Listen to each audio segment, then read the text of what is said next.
मार्फत कल्याण डोंबिवली महानगरपालिकाच्या बजेट महासभासमोर पुढे सादर केलेला आहे. ते जनरल बजेट आणि परिवहन विभागाचे दोन्ही बजेट सादर करण्यात आलेले आहे. जनरल बजेट आपण जवळजवळ 3186 कोटीचा बजेट यावर्षी सादर केलेला आहे.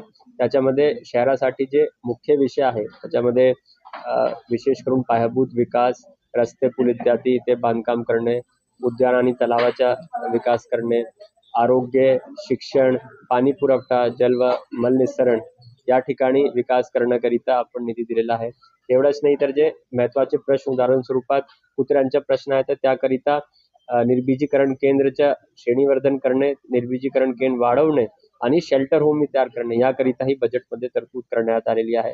विशेष म्हणजे वैकल्पिक स्रोत म्हणून आपण यावर्षी 200 कोटीच्या म्युनिसिपल बॉन्ड एडीएमसी करिता एक म्हणजे मार्केटमधून पैसे घेण्याचा आपण प्रयत्न करतोय.